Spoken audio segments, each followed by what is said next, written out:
اعوذ باللہ من الشیطان الرجیم بسم اللہ الرحمن الرحیم انا انزلنا التوراة فیہا ھدی ونور یحکم بہا النبیون الذین اسلموا للذین ھادوا والربانیون والاحبار بما استحفظوا من کتاب اللہ وکانوا علیہ شہداء فلا تخشوا الناس واخشوني ولا تشتروا بآياتي ثمنا قليلا ومن لم يحكم بما أنزل الله فأولئك هم الكافرون صدق الله العظيم رب اشرح لي صدري ويسر لي أمري واحلل عقدة من لساني يفقهوا قولي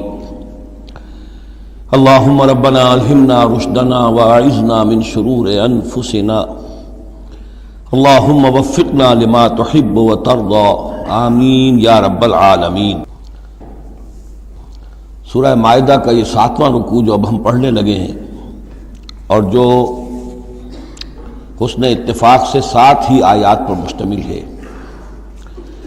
یہ بھی قرآن حکیم کے بہت اہم مقامات میں سے ہے اور اس میں بہت سخت تہدید ہے، تنبیہ ہے، دھمکی ہے ان لوگوں کے لیے کہ جو کسی آسمانی شریعت پر ایمان کے دعوے دار ہوں اور پھر اس کے بجائے کسی اور قانون کے اوپر اپنی زندگی گزار رہے ہوں۔ قرآن حکیم میں عام طور پر، جیسا کہ میں مختلف مواقع پر نوٹ بھی کراتا رہا ہوں، طویل صورتوں میں کہیں تو 3 آیتوں کے چھوٹے گروپ آپ کو ملیں گے جو بہت جامع ہیں، جیسے سورہ آل عمران کی آیات 102، 103، 104 نہایت جامع۔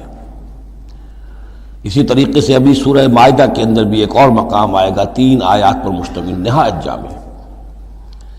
کہیں کہیں 7 آیتوں پر مشتمل مقامات ہوتے ہیں جو بہت جامع ہیں، جیسے 7 آیتیں سورہ بقرہ کے 5ویں رکوع کی کہ بنی اسرائیل سے خطاب میں جو ابتدائی انداز تھا دعوت کا، اس کے ضمن میں وہ بمنزلہ فاتحہ ہے۔ اسی طرح یہ مسلمان امتوں کے ضمن میں قانون شریعت کی تنفیذ اور اس کی جو اہمیت ہے، اور اگر اس پر عمل نہ کیا جائے تو اس کا اللہ تعالیٰ کی نگاہ میں کیا مقام ہے، اس مسئلے پر یہ اہم ترین مقام ہے۔ یہ اس کا یوں سمجھیے کہ ذروۂ سنام ہے۔ انا انزلنا التوراۃ، ہم نے ہی نازل فرمائی تھی تورات، فیہا ھدی ونور، اس میں ہدایت بھی تھی، نور بھی تھا۔ یحکم بہا النبیون، اس کی بدولت یا اس کے ذریعے سے فیصلہ کرتے تھے انبیاء کرام، الذین اسلموا، ظاہر بات ہے وہ تمام جو انبیاء کرام تھے وہ خود بھی اللہ کے فرما بردار تھے، للذین ھادوا، ان لوگوں کے درمیان کہ جو یہودی ہوئے، یعنی یہودیوں کے لیے یہ شریعت تھی تورات، اور انبیاء کرام جیسا کہ میں نے حدیث آپ کو سنائی ہے، کانت بنی اسرائیل تسوسہم الانبیاء، کہ بنی اسرائیل کی سیاست اور حکومت کا معاملہ جو ہے، انتظام و انصرام انبیاء کے ہاتھ میں ہوتا تھا، تو ظاہر بات ہے وہی فیصلے کرتے تھے۔ یحکم بہا النبیون الذین اسلموا، فیصلے کرتے تھے ان کے ذریعے سے وہ انبیاء کے جو خود اللہ کے فرما بردار تھے یہودیوں کے معاملات میں، اور فیصلے کرتے تھے والربانیون، اور جو ان میں درویش ہوتے تھے، اللہ والے ہوتے تھے، علماء ہوتے تھے، علماء حق، والاحبار، اور علماء، ربانیون کہنا چاہیے زیادہ، اللہ والے یعنی جو صوفیہ ہمارے ہاں مثلا اولیاء اللہ، اور احبار علماء کے لیے ہے، بما استحفظوا من کتاب اللہ، بسبب اس کے کہ ان کو نگران بنایا گیا تھا، ان سے حفاظت طلب کی گئی تھی اللہ کی کتاب کی، یعنی اللہ کی کتاب کی حفاظت کا ذمہ دار بنایا گیا تھا علماء کو کہ تمہیں اس کی حفاظت کرنی ہے۔ وَكَانُوا عَلَيْهِ شُهَدَاءَ، اور وہ اس پر گواہ تھے۔ فَلَا تَخْشَوُا النَّاسَ وَاخْشَوْنِي، تو ان سے کہہ دیا گیا تھا کہ تم اللہ سے مت ڈرو، مجھ سے ڈرو، تم لوگوں سے مت ڈرو، مجھ سے ڈرو۔ وَلَا تَشْتَرُوا بِآيَاتِي ثَمَنًا قَلِيلًا، اور میری آیات کو حقیر سی قیمتوں پر فروخت نہ کرو، یعنی تورات ہے، اس کا قانون ہے، اس کے مطابق فیصلے کرو، لوگوں کو پسند ہو یا ناپسند ہو، اس سے بالکل تمہارا کوئی سروکار نہیں ہونا چاہیے، تمہیں تو دیکھنا چاہیے کہ حق کیا ہے۔ اب آ رہی ہے وہ کانٹے والی بات، وَمَن لَّمْ يَحْكُم بِمَا أَنزَلَ اللَّهُ فَأُولَٰئِكَ هُمُ الْكَافِرُونَ، اور جو اللہ کی اتاری ہوئی شریعت اور قواعد و ضوابط کے مطابق فیصلے نہیں کرتے وہی تو کافر ہیں۔ بتوں سے تجھ کو امید ہے، خدا سے نو امیدی، مجھے بتا تو صحیح اور کافری کیا ہے۔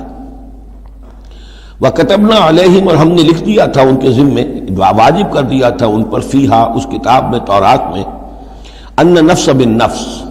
کہ جان کے بدلے جان ہوگی، والعین بالعین، آنکھ کے بدلے آنکھ، والانف بالانف، ناک کے بدلے ناک، والاذن بالاذن، کان کے بدلے کان، والسن بالسن، دانت کے بدلے دانت، والجروح قصاص، اسی طریقے سے زخموں کا بدلہ بھی ہوگا برابر کا۔ فمن تصدق به فهو کفارۃ اللہ، پھر جو کوئی اس کو معاف فرما دے تو یہ اس کے گناہوں کا کفارہ بن جائے گا۔ یعنی کوئی شخص قصاص نہیں لیتا، کسی نے اس کا کان کاٹ دیا، اب وہ جواباً کان کاٹنے کا حقدار ہے، لیکن اگر وہ معاف کر دیتا ہے تو اپنے بہت سے گناہوں کا کفارہ بنا لے گا۔ یا یہ کہ وہ شخص جس نے جرم کیا تھا جب اسے معاف کر دیا گیا تو پھر اس کے ذمے سے گناہ جو ہے وہ دھل گیا۔ وَمَن لَّمْ يَحْكُم بِمَا أَنزَلَ اللَّهُ فَأُولَٰئِكَ هُمُ الظَّالِمُونَ، اب دوسری مرتبہ دہرا کر بات آئی، اور جو فیصلہ نہیں کرتے اللہ کی اتاری ہوئی شریعت کے مطابق تو وہی تو ظالم ہے۔ اور ظالم یہاں بمعنی مشرک، ان الشرک لظلم عظیم، ایک قانون اللہ کا ہے، ایک قانون انسانوں کا ہے، ایک رواج کا ہے، ایک رومن لا ہے، ایک فلاں ہے، ایک پاکستانی قانون ہے۔ اب آپ فیصلے کس کے تحت کر رہے ہیں؟ اللہ کے قانون کے تحت یا کسی اور کے تحت؟ گویا کہ اب آپ نے اللہ کے قانون کے ساتھ ساتھ کسی اور کے قانون کو مان لیا، یہی شرک ہے۔ وَقَفَّيْنَا عَلَىٰ آثَارِهِمْ بِعِیسیٰ ابْنِ مریم، پھر ان کے نقش قدم پر ہم نے بھیجا عیسیٰ ابن مریم کو، مصدقا لما بین یدیہ من التوراۃ، وہ آئے تصدیق کرتے ہوئے اس کی جو ان کے سامنے موجود تھا تورات میں سے، وَآتَيْنَاهُ الْإِنْجِيلَ، اور ہم نے انہیں انجیل عطا کی ہے، فیہ ھدی ونور، اس میں بھی ہدایت بھی تھی، نور بھی تھا، ومصدقا لما بین یدیہ من التوراۃ، اور وہ تصدیق کر رہی تھی انجیل بھی اس کی جو تورات میں سے اس کے سامنے موجود تھا، وہدی وموعظۃ للمتقین، اور وہ ہدایت تھی، رہنمائی تھی اور موعظہ تھی، نصیحت تھی تقوی والوں کے لیے۔ وَلْيَحْكُمْ أَهْلُ الْإِنْجِيلِ بِمَا أَنزَلَ اللَّهُ فِيهِ، اور چاہیے کہ انجیل کے ماننے والے فیصلہ کریں اسی کے مطابق جو انجیل میں ہے۔ وَمَن لَّمْ يَحْكُمْ بِمَا أَنزَلَ اللَّهُ فَأُولَٰئِكَ هُمُ الْفَاسِقُونَ، اور جو لوگ نہیں فیصلے کرتے اللہ کے اتارے ہوئے احکام اور قوانین اور شرائع کے مطابق تو وہی تو فاسق ہیں، وہی تو سرکش ہیں، وہی تو ناہنجار ہیں۔ اب یہ ایک رکوع میں 3 مرتبہ دہرا کر یہ الفاظ آئے، وَمَن لَّمْ يَحْكُم بِمَا أَنزَلَ اللَّهُ فَأُولَٰئِكَ هُمُ الْكَافِرُونَ، وَمَن لَّمْ يَحْكُم بِمَا أَنزَلَ اللَّهُ فَأُولَٰئِكَ هُمُ الظَّالِمُونَ، وَمَن لَّمْ يَحْكُم بِمَا أَنزَلَ اللَّهُ فَأُولَٰئِكَ هُمُ الْفَاسِقُونَ۔ اب اس کو سامنے رکھیے، اور دنیا میں جو مسلمان ممالک ہیں، کتنے مسلمان ہیں جن میں کہ اسلام کا پورا نظام قائم ہو؟ کتنے ملک ہیں؟ کہاں ہے کہ جہاں اسلام کی شریعت اور قرآن کی شریعت نافذ ہو؟ تو گویا کہ ہم اگرچہ انفرادی اعتبار سے مسلمان ہیں لیکن نظام جو ہے ہمارا وہ کافرانہ ہے۔ اب تیسرے نمبر پر وَأَنزَلْنَا إِلَيْكَ الْكِتَابَ بِالْحَقِّ مُصَدِّقًا لِمَا بَيْنَ يَدَيْهِ، اور اب اے نبی صلی اللہ علیہ وسلم ہم نے آپ پر کتاب نازل فرمائی حق کے ساتھ، یہ بھی تصدیق کرتے ہوئے آئی ہے ان دونوں کی جو اس کے سامنے موجود ہیں، من الکتاب، کتاب میں سے، وَمُهَيْمِنًا عَلَيْهِ، اب البتہ یہ ان کی نگران بن کر آئی ہے، یعنی یہ کہ ان کے اندر جو تحریفیں ہو گئی تھی اب ان کی تصحیح اس کے ذریعے سے ہو رہی ہے، یہ بتائے گی، اور یہ گویا کہ اب وہ کسوٹی ہے کہ اس پر پرکھا جائے گا، تورات کی کوئی شے اس کے خلاف ہے تو گویا کہ وہ محرف شے ہے۔ فَحْكُم بَيْنَهُم بِمَا أَنزَلَ اللَّهُ، تو اب آپ کا فرض بھی ان کے درمیان فیصلہ کیجئے اسی شریعت کے مطابق، قانون کے مطابق جو اللہ نے نازل فرمائی۔ وَلَا تَتَّبِعْ أَهْوَاءَهُمْ عَمَّا جَاءَكَ مِنَ الْحَقِّ، اور ان کی خواہشات کی پیروی کرتے ہوئے جو اللہ تعالیٰ کی جانب سے حق آپ کے پاس آیا ہے اس سے منحرف نہ ہو، مت پیروی کیجئے ان کی خواہشات کی، اور ان کی خواہشات کی پیروی کرتے ہوئے اما یعنی انما چھوڑ کر اس کو کہ جو حق آیا ہے آپ کے پاس۔ لِكُلٍّ جَعَلْنَا مِنْكُمْ شِرْعَةً وَمِنْهَاجًا، تم سب کے لیے ہم نے ایک شریعت، ایک دستور اور ایک طریقہ کار جو ہے وہ طے کر دیا۔ یہ آیت بڑی اہم ہے، جہاں تک تو شریعت کا تعلق ہے تو یہ تو پہلے سے بہت واضح بات ہے، سب کو معلوم ہے، شریعت موسوی شریعت محمدی میں فرق ہے، صلی اللہ علیہ وسلم علیہ الصلوۃ والسلام، منہاج میں بھی فرق ہے، اس پر توجہ جو ہے اکثر و بیشتر جیسی ہونی چاہیے ہوتی نہیں ہے۔ مثلاً یہ کہ حضرت موسیٰ علیہ السلام کے منہاج میں ہم یہ دیکھتے ہیں کہ وہ ایک مسلمان امت کے لیے بھیجے گئے تھے۔ وہ امت جو کہ دبی ہوئی تھی، پسی ہوئی تھی، اس میں اخلاقی خرابیاں بھی تھیں، اس میں اور بھی دینی اعتبار سے ضعف بھی تھا، زوال بھی تھا، لیکن وہ آل فرعون کے ظلم و ستم کا تختہ مشق بنی ہوئی تھی۔ تو حضرت موسیٰ علیہ السلام کی بعثت میں یہ چیز بھی شامل تھی کہ ایک بگڑی ہوئی مسلمان امت کو کافروں کے تسلط سے، ان کے غلبے سے بچائے۔ اس کا ایک خاص طریقہ کار ہے جو اللہ تعالیٰ نے انہیں عطا فرمایا۔ حضرت عیسیٰ علیہ السلام بھی ایک مسلمان قوم کے اندر مبعوث کیے گئے، یہودیوں میں، وہ مسلمان تھے، اور ان میں یہ ہے کہ علماء کے اندر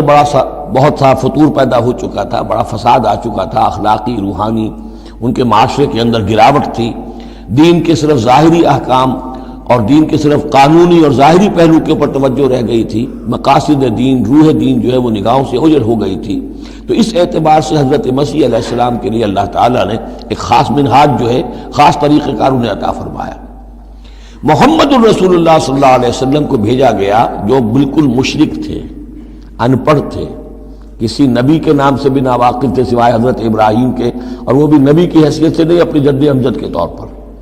کوئی شریعت نہیں، کوئی کتاب نہیں، ضلوا ضلالا بعیدا، ان میں بھیجا گیا، اور ان میں سے آپ نے اپنی دعوت اور تبلیغ کے ذریعے سے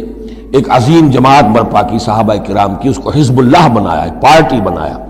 اور پارٹی بنا کر پھر انہوں نے کفر اور شرک کے خلاف، اور ائمۃ الکفر جو ہیں، کفر کے جو رہنما تھے اور جو سربراہ تھے، ان کے خلاف جہاد کیا، قتال کیا، اور بالآخر اللہ کے دین کو قائم کیا۔ یہ منہاج ہے محمد الرسول اللہ صلی اللہ علیہ وسلم کا۔ تو لِكُلٍّ جَعَلْنَا مِنْكُمْ شِرْعَةً وَمِنْهَاجًا، ہم نے سب کے لیے ایک شریعت اور ایک طریقہ کار، ایک منہاج، ایک منہج عمل جو ہے وہ معین کیا۔ وَلَوْ شَاءَ اللَّهُ لَجَعَلَكُمْ أُمَّةً وَاحِدَةً، اللہ چاہتا تو تم سب کو ایک ہی امت بنا دیتا، وَلَكِنْ لِيَبْلُوَكُمْ فِي مَا آتَاكُمْ، لیکن اللہ کی حکمت اس کی متقاضی ہوئی کہ جس کو جو کچھ دیا گیا ہے اب اس کے حوالے سے اس کو آزمائے۔ اب ہمارے لیے اصل اسوہ حضرت موسیٰ نہیں ہے، اصل اسوہ حضرت عیسیٰ نہیں ہے۔ لَقَدْ كَانَ لَكُمْ فِي رَسُولِ اللَّهِ أُسْوَةٌ حَسَنَةٌ، تمہارے لیے اے مسلمانوں اسوہ ہے اللہ کے رسول محمد صلی اللہ علیہ وسلم کی ذات مبارکہ میں۔ حضرت عیسیٰ نے شادی نہیں کی، ہمارے لیے اسوہ نہیں ہے۔ حضور نے تو فرمایا النکاح من سنتی، ساتھ ہی فرمایا من رغب عن سنتی فلیس منی۔ تو معاملہ یہ ہے کہ وہ اللہ کے نبی تھے، ان کے لیے جو بھی طریقہ اللہ نے سمجھا، مناسب سمجھا، وہ ان کو عطا کیا، لیکن ہمارے لیے جو ہے وہ منہاج نبوی ہے، وہ منہج انقلاب نبوی ہے، جس کا کہ گہرا شعور ہم پیدا کریں اور اسی کو پھر لے کر چل کر، اور اسی طور سے جس طور سے کہ حضور نے اللہ کے دین کو برپا کیا، قائم کیا، غالب کیا، پہلے نظام برپا کیا، پھر قانون نافذ کیا، تو اسی طریقے سے ہم اس کی کوشش کریں۔ فاستبقوا الخیرات، تو تم نیکیوں میں ایک دوسرے سے آگے نکلنے کی کوشش کرو۔ الی اللہ مرجعکم جمیعا، تم سب کا لوٹنا ہے اللہ ہی کی طرف۔ فینبئکم بما کنتم فیہ تختلفون، تو وہ تمہیں جتلا دے گا ان چیزوں کے بارے میں جن میں تم اختلاف کرتے رہے تھے۔ وان احکم بینہم، پھر دوبارہ حضور سے تاکید کے ساتھ دوبارہ کہا، اور فیصلہ کیجئے ان کے مابین، بما انزل اللہ، اس شریعت کے مطابق جو اللہ نے اتاری ہے۔ ولا تتبع اہواہم، اور ان کی خواہشات کی پیروی نہ کیجیے۔ آج ہم کن کے خواہشات کی پیروی کر رہے ہیں؟ جو بھی ہمارے سیاسی ذمہ دار ہیں، جو بھی نمائندے ہیں، جو چاہتے ہیں قانون بناتے ہیں، بیٹھ کر ایک دن میں جو چاہے حکم لگا دیں، فیصلہ کر دیں، ہم ان کے پابند ہیں۔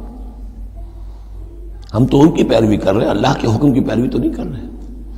اللہ یہ کہ ایک زبردست تحریک اٹھائیں، زبردست جماعت بنائیں، طاقت بنائیں، قربانیاں دیں، جانیں دیں، اور اس کے بعد یہ کہ نظام بدلے اور اللہ کے دین کو قائم کریں۔ یہاں حضور سے کہا جا رہا ہے کہ آپ ان کی خواہشات کی پیروی نہ کیجیے۔ وَأَنِ احْكُم بَيْنَهُم بِمَا أَنزَلَ اللَّهُ وَلَا تَتَّبِعْ أَهْوَاءَهُمْ وَاحْذَرْهُمْ أَن يَفْتِنُوكَ عَن بَعْضِ مَا أَنزَلَ اللَّهُ إِلَيْكَ، اور ان سے بچتے رہیے، بی آن دی گارڈ، آپ اپنی حفاظت کیجئے، ایسا نہ ہو کہ یہ بچلا دے آپ کو ان چیزوں سے کہ جو اللہ تعالیٰ نے آپ کی طرف نازل کی ہے۔ دباؤ رہے گا، ہر طرف کا پریشر آئے گا، لیکن آپ کو کھڑے رہنا ہے اس شریعت پر کہ جو اللہ تعالیٰ نے آپ پر نازل فرمائی ہے۔ فَإِن تَوَلَّوْا، پھر اگر وہ روگردانی کرے، فَعْلَمْ، تو جان لیجئے، انما یرید اللہ ان یصیبہم ببعض ذنوبہم، کہ اللہ تعالیٰ انہیں ان کے بعض گناہوں کی سزا دینا چاہتا ہے۔ یہ ہے کانپنے والا مقام۔ اگر ہم اپنے اس ملک کے اندر اسلام کو قائم نہیں کرتے اور ہماری ساری کوشش کے باوجود وہ نہیں ہو رہا، تو اس کے کیا معنی ہے؟ اللہ کے عذاب کا کوئی کوڑا مقدر ہو چکا ہے۔ وَإِن تَوَلَّوْا فَاعْلَمْ أَنَّمَا يُرِيدُ اللَّهُ أَن يُصِيبَهُم بِبَعْضِ ذُنُوبِهِمْ، اگر وہ پیٹھ موڑ لیں، انکار کریں، تو جان لو کہ اللہ تعالیٰ در حقیقت ان کے گناہوں کی پاداش میں کوئی پکڑ اور کوئی ان بطش ربک لشدید کے مصداق کوئی سزا انہیں دینا چاہتا ہے۔ وَإِنَّ كَثِيرًا مِّنَ النَّاسِ لَفَاسِقُونَ، اور اس میں تو کوئی شک ہی نہیں ہے کہ لوگوں میں اکثر جو ہیں، بہت سے لوگ وہ فاسق ہیں، نافرمان ہیں۔ أَفَحُكْمَ الْجَاهِلِيَّةِ يَبْغُونَ، تو کیا یہ جاہلیت کے فیصلے چاہتے ہیں؟ جاہلیت کہتے ہیں اس دور کو جو حضور کی بعثت سے قبل کا دور ہے۔ تو کیا اب بھی یہ دستور، ہماری روایات، ہماری ریت، اس کے فیصلے پر چلنا چاہتے ہیں؟ جیسے کہ مسلمان زمیندار کھڑا ہو کر انگریز کی عدالت میں کہا کرتا تھا کہ ہمیں اپنی وراثت کے مقدمات کے فیصلوں میں شریعت کا فیصلہ نہیں چاہیے، ہمیں رواج کا چاہیے، مسلمان کہتے تھے۔ افحکم الجاہلیت یبغون، تو کیا یہ جاہلیت کا حکم چاہتے ہیں؟ ومن احسن من اللہ حکما لقوم یوقنون، تو اللہ تعالیٰ کے حکم و فیصلے سے بہتر کس کا حکم ہو سکتا ہے؟ لیکن کن کے حق میں؟ جو یقین رکھنے والے ہوں۔ اللہم ربنا اجعلنا منہم، ہمیں اللہ تعالیٰ اس یقین اور ایمان حقیقی کی دولت سے سرفراز فرمائے۔ یا ایھا الذین آمنوا لا تتخذوا اليہود والنصارى اولیاء، اہل ایمان یہود اور نصارہ کو اپنے حمایتی اور پشت پناہ نہ بناؤ۔ بعضهم اولیاء بعض، وہ خود ایک دوسرے کے، ان میں سے بعض کے پشت پناہ ہیں، مددگار ہیں۔ اس کے بارے میں حال ہی میں نے رائے ظاہر کی ہے کہ یہ در حقیقت پیشین گوئی تھی جو اس دور میں آ کر پوری ہوئی ہے۔ جب قرآن نازل ہوا ہے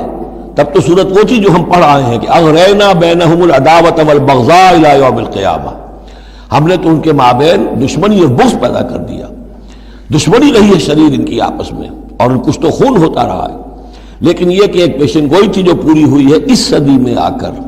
بالفور ڈکلیریشن کے بعد سے صورتحال یہ بنی ہے کہ ان کا گٹھ جوڑ شروع ہوا ہے، اور پھر اسرائیل کی حکومت قائم ہوئی ہے، اور وہ ہوئی ہے برطانیہ کے زیر اثر اور امریکہ کے زیر اثر، اور اب بھی اگر وہ قائم ہے تو اصل میں انہیں عیسائیوں کی سپورٹ کی وجہ سے قائم ہے۔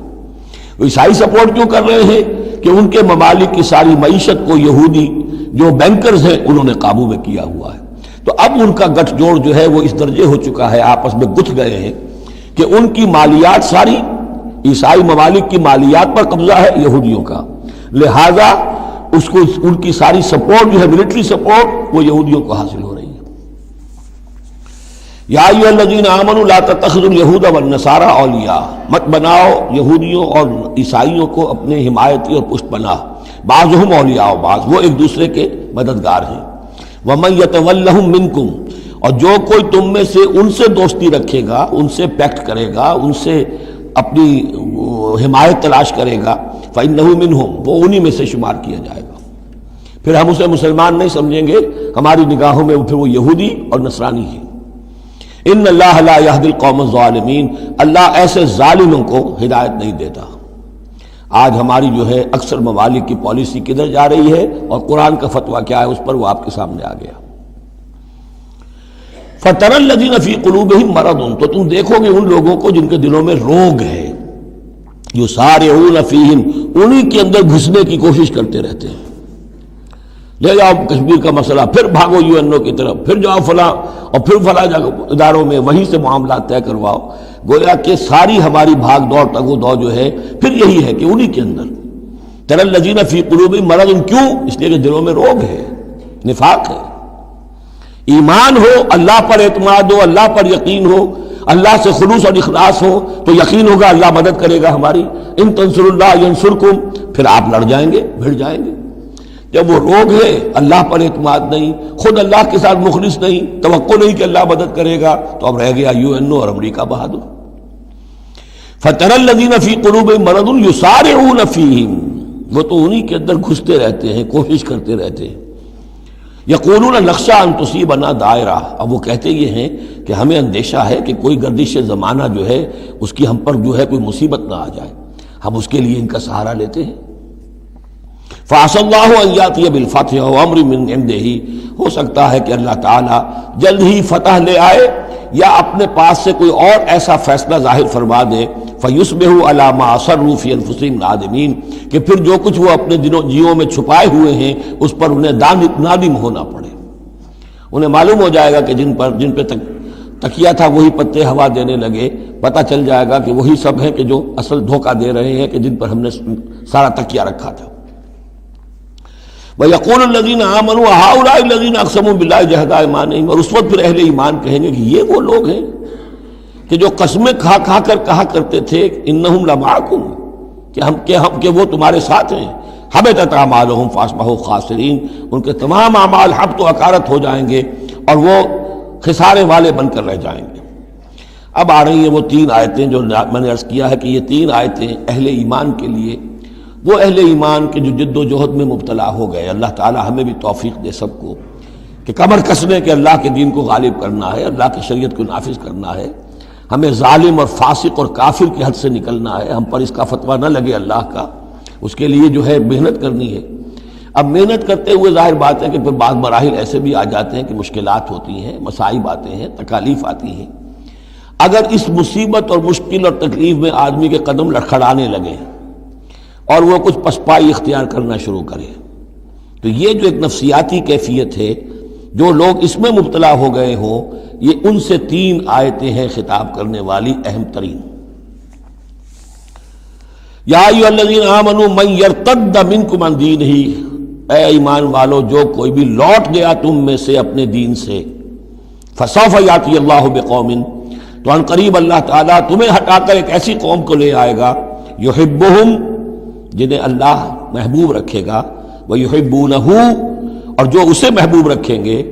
أَذِلَّةٍ عَلَى الْمُؤْمِنِينَ، وہ اہل ایمان کے حق میں بہت نرم ہوں گے،